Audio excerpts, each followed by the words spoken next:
Willkommen in Kuala Lumpur. Bei 30 Grad feiern wir heute Weihnachten mit euch.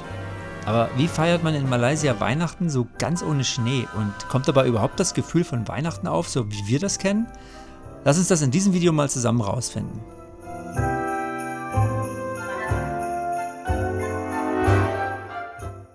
Malaysia besteht ja aus vielen Religionen und nur 9% der Bevölkerung sind eigentlich Christen. Dennoch sieht man überall weihnachtliche Deko, besonders in den Malls. Wir zeigen dir mal ein paar Eindrücke davon, die wir so eingefangen haben. Also wir sind jetzt gerade in einem Shopping Center, wo auch hier ein Zug fährt.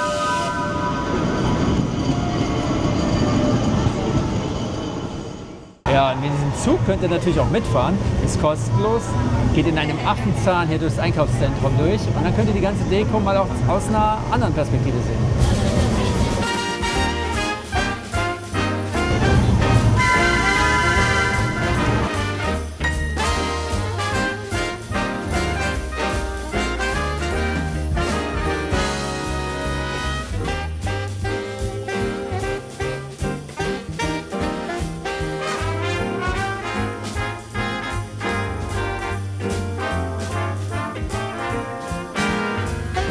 Ja, was braucht man im Winter noch?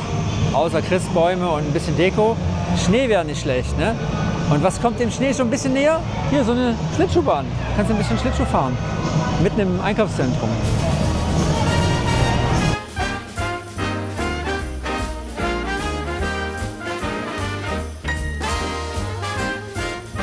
Sehr typisch ist in Malaysia bzw. in Kuala Lumpur ganz viele Shopping Malls. Die sind super schön vorbereitet für Weihnachtszeit.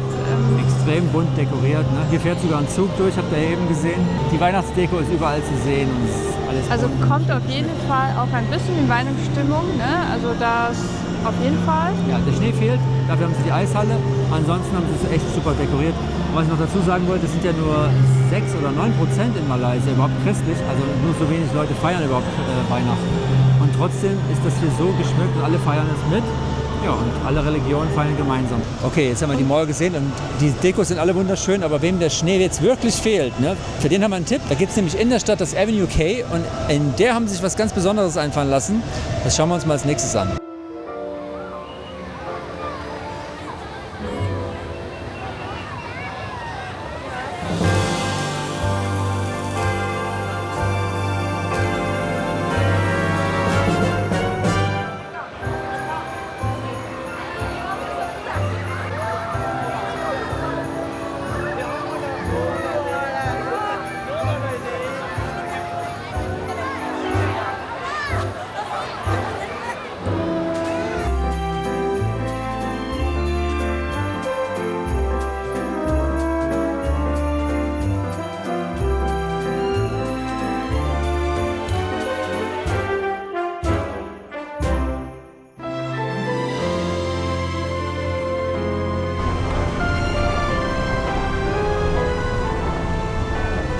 Da ist der Weihnachtsbaum hinter uns und ich glaube, so mit Deko und Lichtern und Musik ist, glaube ich, auch schon das Maximum rausgeholt hier, ne?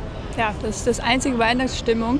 Und natürlich, wenn man schon mal Hintergrund hört, ein bisschen Weihnachtslieder dazu, was man aus zu Hause kennt. Ja, ansonsten weihnachtlicher wird es, glaube ich, nicht. Also Schnee gibt es nicht und Kälte gibt es nicht und es geht eigentlich nur über Deko und Musik. Das ist alles. Die Stadt leuchtet ja auch genug, um genug Lichter zu sehen, die so ein bisschen wie ein Weihnachtsbaum aussehen. Da oben sehe ich zum Beispiel das Pavillon, das blitzt ganz lustig. Du weißt nicht mehr, wo du hingucken sollst, weil alles schön leuchtet abends.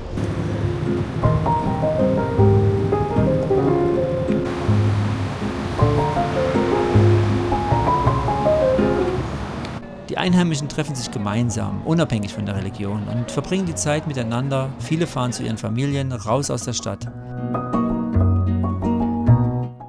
Viele Grab-Fahrer, die wir getroffen haben, haben uns immer wieder bestätigt, dass sie eigentlich nur nach Hause wollen und mit ihrer Familie zusammen Zeit verbringen möchten. Statt Bescherung gibt es gemeinsame Essen mit Freunden und Familie. So feiert man in Kuala Lumpur Weihnachten. Im Grunde nicht so viel anders als bei uns. Nur eben ohne Schnee und das bei 30 Grad. Wer so gar nicht ohne Schnee kann, der findet im KLCC Park eine gute Möglichkeit, dennoch ein paar Flocken zu sehen. Das ist zwar nur Seife, aber für einen Gag allemal witzig.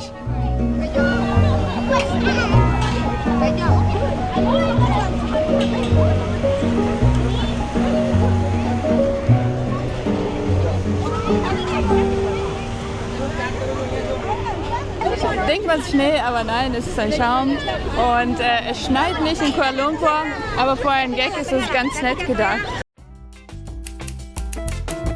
Für unseren Weihnachtsmorgen haben wir wie immer klassisch mit unserem Frühstück gestartet. Wir machen uns gerne ein leckeres Frühstück und Kaffee zu Hause. Das ist am günstigsten und auch gemütlich mit einer schönen Aussicht. Dann wollten wir eigentlich zum Sport, aber in Kuala Lumpur dauert es manchmal, bis der Lift einen nach unten bringt. Und manchmal steht man da echt eine halbe Stunde am Lift und kommt nicht weg.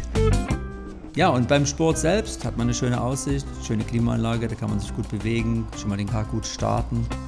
Nach dem Sport machen wir dann hier unseren kleinen Dschungelwalk hier über die Dächer von Kuala Lumpur. Direkt bei uns hier in der Anlage gibt es nämlich so einen kleinen Park mit einer Hängebrücke. Dann quetscht man sich in ein Taxi und versucht durch den Stau zu kommen, steht da auch wieder ewig rum und man braucht da echt lange teilweise, um dann hier in die Mall zu kommen zum Beispiel, wo dann ja das Weihnachtsfest am größten gefeiert wird.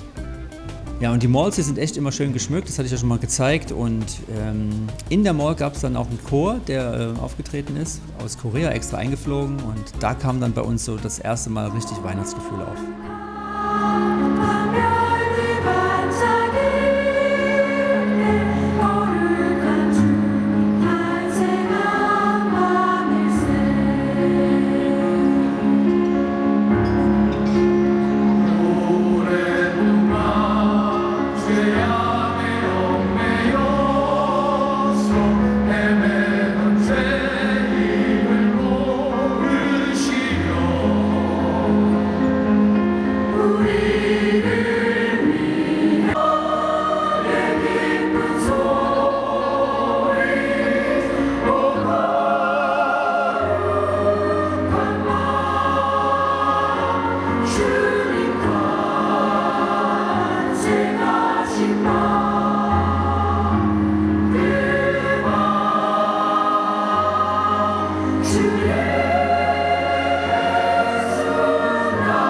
Und zum Abschluss kam dann natürlich noch Santas Schlitten vorbeigefahren und Santa selbst war auch da.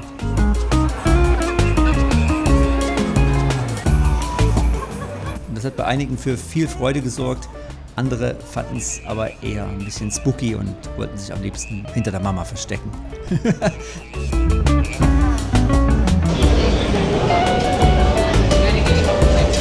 Wir sind noch mal essen gegangen und wir haben uns was Leckeres bestellt und zwar die größte, was ist das? Zuckerstange der Welt?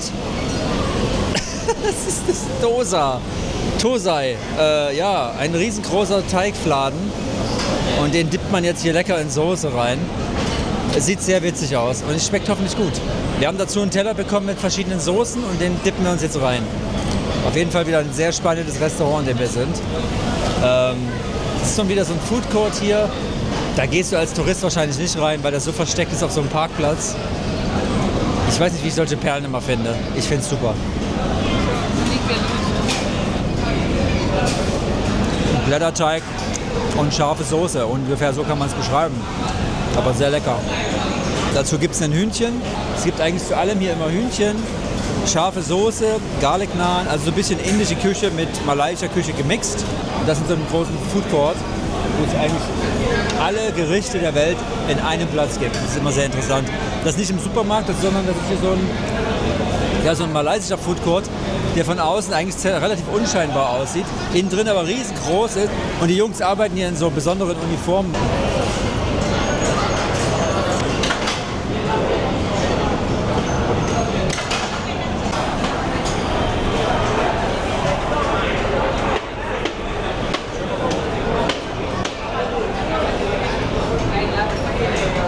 Hier sieht man übrigens, wie das Tosai gemacht wird. Das ist so ein ganz dünner Teig, kommt auf so eine heiße Platte und dann wird da so ein Turm draus.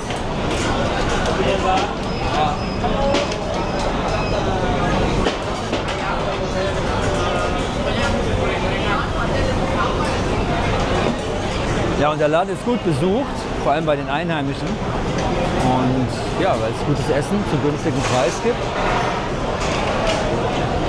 Immer offen. Das Ding hat rund um die Uhr offen hier, das Teil. Ja, also wir haben jetzt hier für 27 Ringgit gegessen. Das sind knapp 5 Euro, noch nicht mal. Und es war super lecker, die Atmosphäre ist cool, die Leute sind cool und ja, ich mag sowas lieber als in irgendeiner Shopping Mall essen oder draußen im Restaurant. Und es ist hier auch direkt nicht weit von den Petronas Towers. Ich zeige euch mal den Laden. Du kommst hier raus und stehst hier quasi auch direkt unter den Petronas und hast eine coole Aussicht. Und das hier ist der Laden.